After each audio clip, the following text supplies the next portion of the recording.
नमस्कार। प्रारंभ पर आप सभी का स्वागत। मैं अवनीश। चैनल आपने सब्सक्राइब किया है, वीडियोस को आप लाइक करते हैं, शेयर करते हैं, आपका बहुत-बहुत धन्यवाद। बेल आइकन जरूर दबाइए ताकि किसी भी अपलोड की सूचना सीधे आपको मिले। दर्शकों, आज बात करेंगे बंगाल पर, पश्चिम बंगाल पर।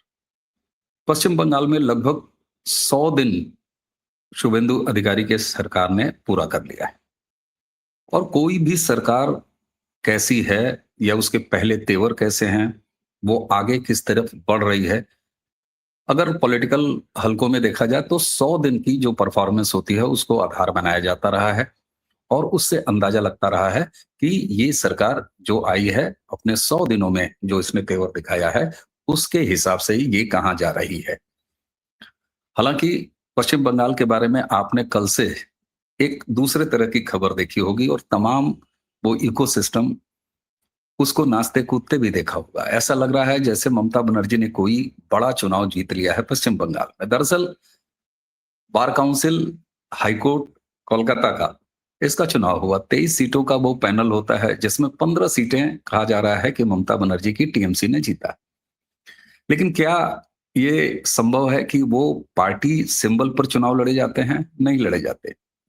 बार काउंसिल कहीं का भी हो, वहां पर कभी भी राजनीतिक दलों का सीधा इन्वॉल्वमेंट नहीं होता। तो सबसे पहले तो वहां न तो भारतीय जनता पार्टी अपने आधिकारिक सिंबल पर लड़ रही थी, न लेफ्ट लड़ रहा था और न टीएमसी लड़ रही थी। फिर ये 23 में से 15 सीटें टीएमसी के खाते में कैसे? चलिए मान लेते हैं कि उनके समर्थन का पैनल है। लेकिन क्या एक बार काउंसिल जीतने के बाद टीएमसी और ममता बनर्जी की जीत की तरह प्रेजेंट किया जा रहा है इकोसिस्टम द्वारा? तो ये होता है कि किस तरीके से वो नैरेटिव बनाते हैं। लेकिन हम बात करेंगे शुभेंदु अधिकारी के 100 दिन की सरकार। 9 मई को शुभेंदु अधिकारी ने ऐतिहासिक ब्रिगेड परेड ग्राउंड में जब सीएम की कुर्सी संभाली, तो उसके बाद उनके फैसले 100 दिन में क्या रहे हैं? ताबड़तोड़ हालांकि फैसले लिए हैं उन्होंने।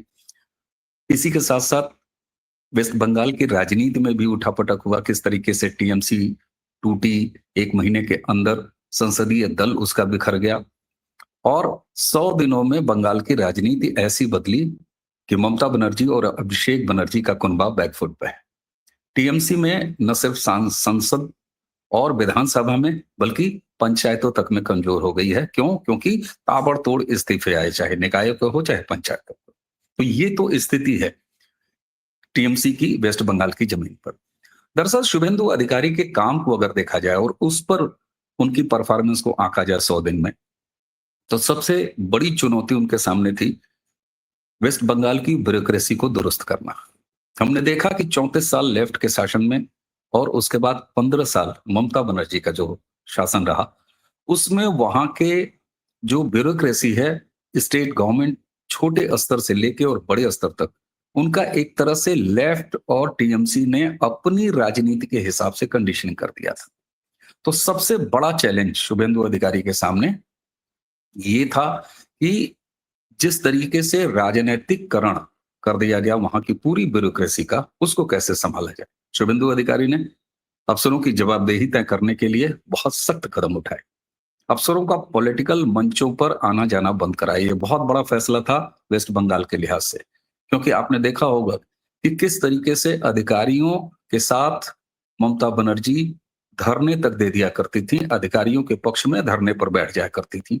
तो ये मंचों पर आना जाना यानी राजनीतिक मंचों पर किसी भी अधिकारी का प्रवेश शुभेंदु अधिकारी ने बंद करा दिया।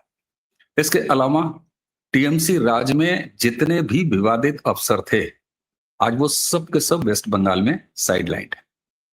इसी के साथ टीएमसी सरकार के कार्यकाल में जितने भी घोटाले, आरजी रेप केस जैसे मामले रहे हों, उन सब की दोबारा से जांच शुरू हुई। सीबीआई समेत तमाम सेंटर जो एजेंसीज हैं, उन्होंने दोबारा पश्चिम बंगाल में एंट्री पाई है शुभेंदु अधिकारी के आने के बाद और उनकी जो जांचें टीएमसी की सरकार में रोक दी गई थी या उसे डिस्टर्ब किया गया था, चाहे ईडी हो चाहे सीबीआई हो, वो सब अब दोबारा से शुरू है। इसी के साथ सिर्फ इतना नहीं हुआ, शुभेंदु अधिकारी ने बंगाल के संस्कृति यानी राजनीतिक पॉलिटिकल कल्चर को भी बदला।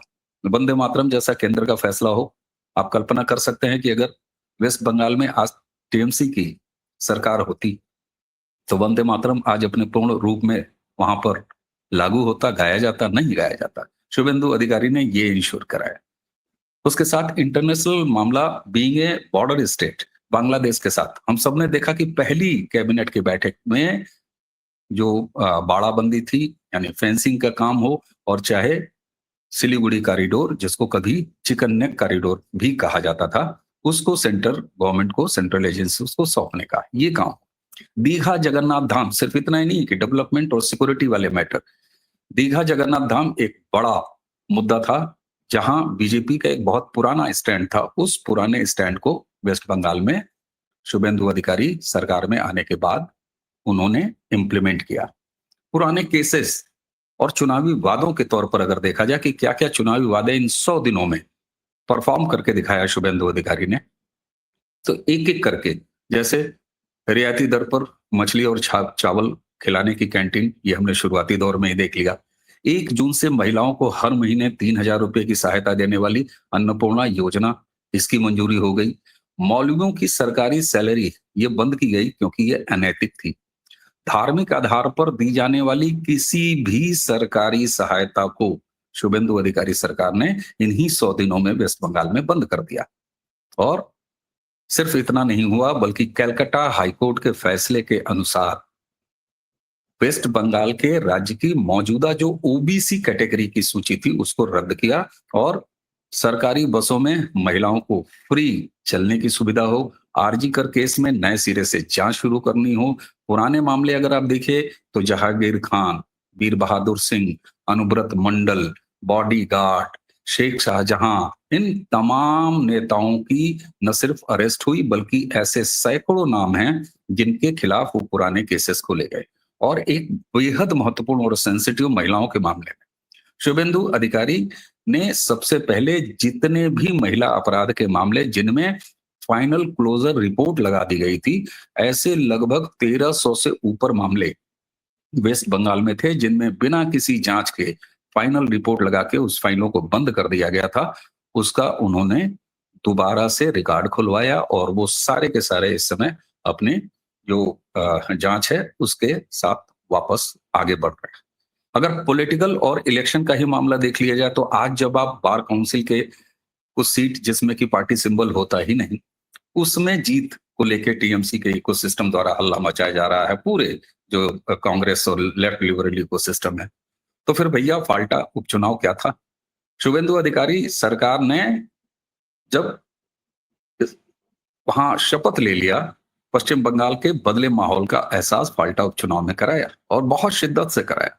अभिषेक बनर्जी के करीबी टीएमसी उम्मीदवार जहांगीर खान उर्फ पुष्पा, जी हाँ पुष्पा याद है ना, वोटिंग के पहले उसने अपना पैर खींच लिया था। क्यों खींच लिया पैर? लड़ लेता। और अंततः हुआ क्या? फाल्टा से बीजेपी सिर्फ जीती नहीं बल्कि रिकॉर्ड तोड़ जीती।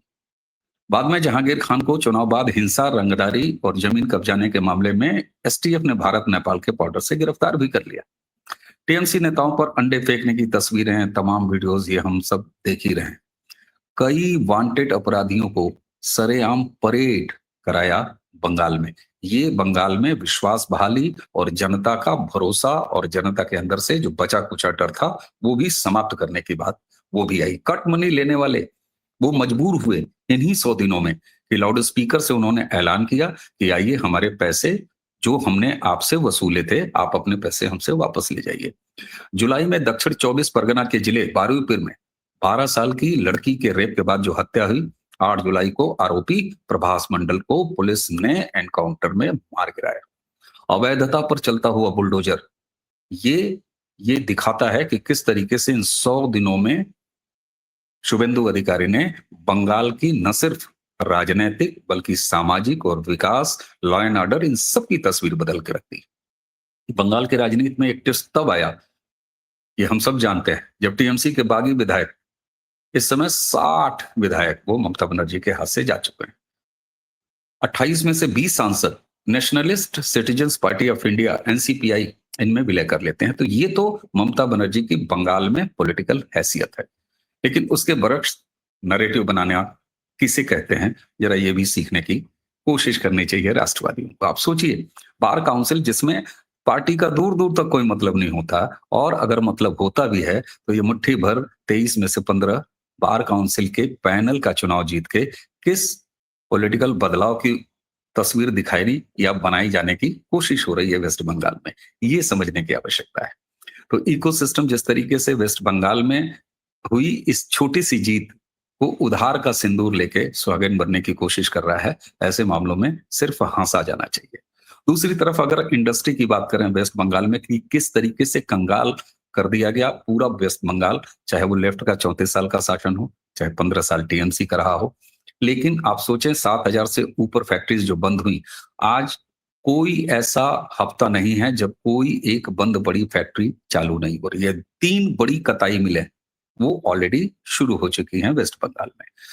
हमने वेस्ट बंगाल के चुनाव के दौरान तमाम ऐसे सोशल मीडिया पे वीडियोस भी देखे थे। मैंने भी वीडियो करके आप सभी को उस बारे में बताया भी था।